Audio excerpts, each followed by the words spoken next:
Il y a 3 mois, j'étais seule à la maison. Mais quelqu'un a sonné à la porte de ma maison.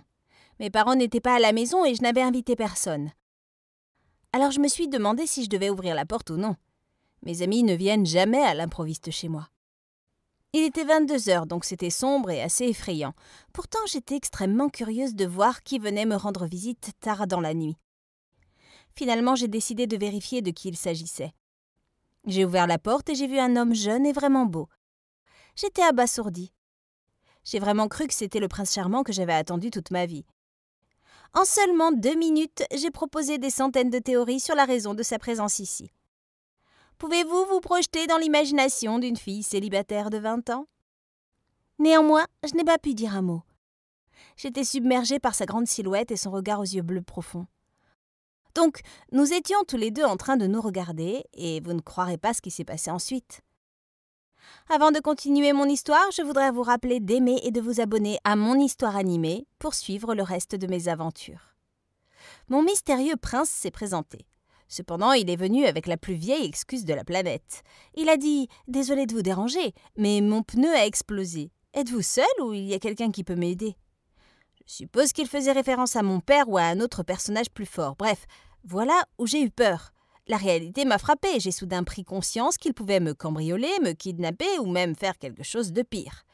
Et je suis sûre qu'il a remarqué le changement d'attitude. J'étais aussi pâle qu'un drap. Pour me calmer, il a fait un pas en arrière sur le porche et a décidé de dire la vérité. Il a dit « Je ne vais pas vous blesser, j'ai besoin que vous m'écoutiez. » J'étais sur le point de lui claquer la porte au visage, mais quelque chose m'a fait attendre. Alors j'ai décidé d'entendre ce qu'il avait à dire. Il a commencé l'histoire en expliquant qu'il me cherchait depuis des mois. Cependant, il ne voulait pas me faire peur, alors il est venu comme ça, au hasard, à ma porte. Je me suis presque évanouie quand j'ai entendu cela. Était-il un maniaque? Un psychopathe qui me suit depuis longtemps? Non, c'était mon frère, perdu depuis longtemps. Quelle tournure des événements! Toute ma vie, j'ai cru que j'étais enfant unique. J'ai jamais eu personne avec qui partager mes secrets, ni même me battre. Mes parents me gâtaient toujours car j'étais le seul centre de leur attention. Pouvez-vous imaginer les émotions que j'ai vécues en entendant cela? Un frère de 24 ans, grand et beau. Quoi qu'il en soit, l'histoire devient encore plus compliquée. J'ai finalement décidé d'inviter mon frère à l'intérieur. Nous avons parlé pendant 2 heures, mais il ne voulait pas partager l'histoire de notre famille, du moins pas avant que mes parents ne rentrent à la maison. Je pouvais remarquer la confusion sur son visage. Il pensait que je savais que j'avais un frère. C'est pourquoi il voulait attendre mes parents. Ou devrais-je dire nos parents? 2 cappuccinos plus tard, ma mère et mon père sont finalement arrivés à minuit. Puis-je vous rappeler qu'il y avait un inconnu dans notre salon? Il était évident que mes parents ne savaient même pas qui il était. Leur première hypothèse était qu'il était mon petit ami. Et oh mon Dieu, nous y revoilà. Mon père, trop protecteur, a toujours ressenti le besoin de me défendre contre la jante masculine. À la fin de la journée, j'étais sa petite princesse, donc je peux comprendre les raisons de ses actes. Il était sur le point de frapper mon frère quand il a dit « Arrête, tu sais bien que je... » Arrête, tu sais bien qui je suis, et je vais lui dire. Pour faire court, nous avons tous réussi à calmer notre frustration et nous nous sommes assis sur le canapé. Soudain, ma mère s'est mise à pleurer. Je n'ai jamais été aussi confuse de toute ma vie.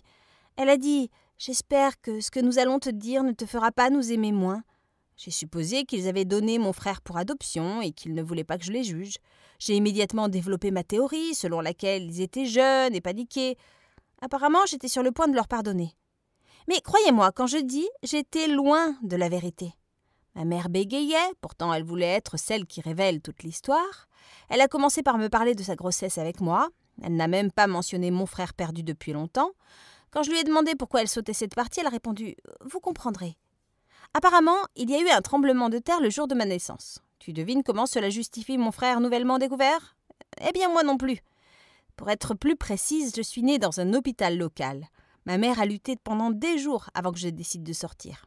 De toute évidence, j'étais indécise, même dans l'utérus. C'est une de mes caractéristiques qui explique de nombreuses actions que j'ai entreprises dans ma vie. Bref, je suis née en juin. Ce jour-là, 16 autres bébés sont nés dans le même hôpital. Ce n'est pas beaucoup, mais comme je l'ai dit, c'est une petite ville. Et je devais estimer avoir de la chance qu'il n'y ait pas eu plus de bébés à ce moment. Je sais que cela semble déroutant, mais vous comprendrez quand j'aurai fini l'histoire. Au cours de la conversation, ma mère m'a dit « Comme tu le sais déjà, tous les bébés se ressemblent. » Pouvez-vous imaginer mon choc à ce moment?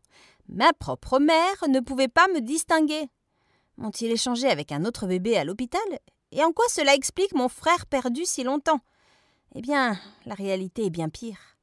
Quand ma mère m'a donné naissance, elle m'a tenue dans ses mains. Comme toute autre mère, elle voulait me sentir, me serrer dans ses bras et me câliner fort. Mon père était juste à côté d'elle pendant tout le temps. Ils étaient ravis d'avoir une fille. Toute la vie, ils avaient rêvé d'avoir une fille. C'est pourquoi je suis aussi gâtée. Ils m'ont vraiment donné tout ce que je souhaitais, des vêtements les plus chics aux jouets les plus chers. Mais ce n'est pas ce qui rend mes parents spéciaux. Ils m'ont toujours écoutée, consacré leur temps et toute leur attention à mes préoccupations. Ma mère et mon père m'aiment inconditionnellement et pour toujours. Alors, qu'est-ce qui aurait pu arriver le jour de ma naissance pour rendre ma mère si anxieuse? Y a-t-il quelque chose qui puisse m'empêcher de les aimer toute ma vie? Pour en revenir à l'histoire, ma mère a dû me confier aux infirmières. Ensuite, j'ai été placée avec les autres bébés. C'est la procédure hospitalière habituelle, donc je ne voyais toujours pas où se situait le problème. Mais comme je l'ai déjà mentionné, il y a eu un tremblement de terre à l'hôpital. Le fait important est que tout le monde a survécu à cette catastrophe. Il n'y a pas eu de victimes dans l'accident, eh bien, excepté la vérité qui a été sacrifiée. Moi et le reste des 16 bébés avons été emmêlés ensemble et transférés dans un endroit sûr. Le problème est que l'hôpital n'a pas gardé une bonne trace de nos identités. Aucun test ADN n'était disponible à ce moment-là. Alors ils ont décidé de garder cela secret. Pendant des années, les parents n'étaient pas au courant de ce problème. Pendant tout ce temps, ils ont cru que l'hôpital leur avait donné leur bébé. Plus précisément, il y avait 10 nouveau-nés de sexe féminin et 7 de sexe masculin. Après quelques années, la vérité est sortie, mais c'était déjà trop tard. Les parents ont développé des relations solides avec leurs enfants.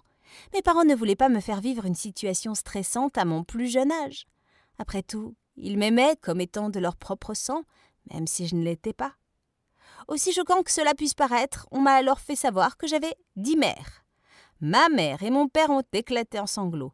Ma mère a commencé à maudire mon nouveau frère, elle a commencé à crier et à demander pourquoi il était venu. Elle était convaincue à 100% que je les blâmerais, voire les abandonnerais, comme de parfaits inconnus. Mais elle avait tort. Je n'ai pas blâmé mes parents, même pas une seconde. J'ai juste été choquée par cette nouvelle information. Pouvez-vous imaginer découvrir que vous avez 9 mères de plus, 9 pères de plus et tout un tas de frères et sœurs? Bien sûr, je parle hypothétiquement, je sais que je ne peux avoir qu'une mère et qu'un père. Mais qui sont-ils? Sont-ils les gens avec qui j'ai vécu toute ma vie? Ou s'agit-il de personnes d'une culture différente, d'individus avec d'autres valeurs et d'habitudes quotidiennes? Peu importe le cas, je voulais les rencontrer.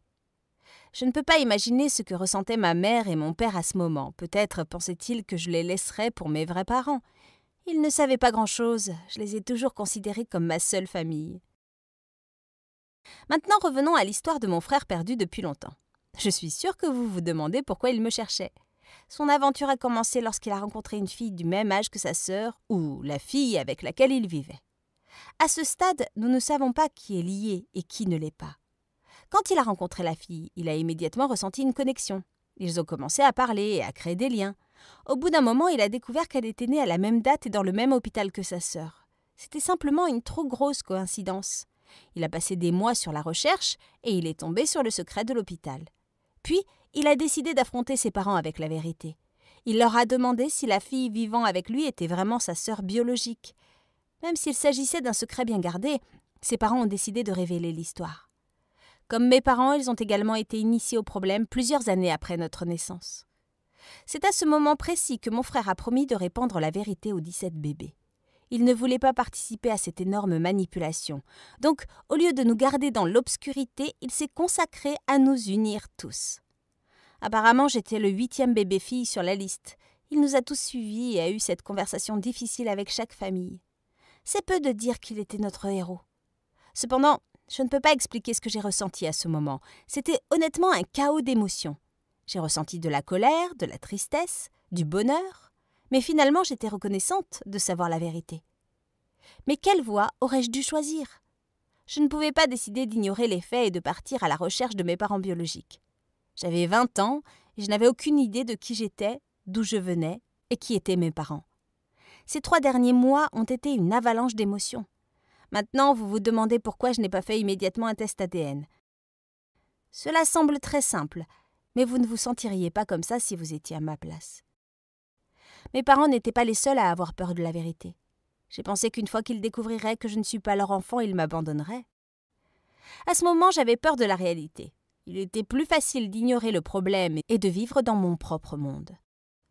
Cependant, il y a une fin à tout fantasme. La question ultime qui a déterminé mon destin était « Et si je tombais amoureuse d'un de mes frères ?» Que se passait-il si je rencontrais mon frère perdu depuis longtemps dans la rue?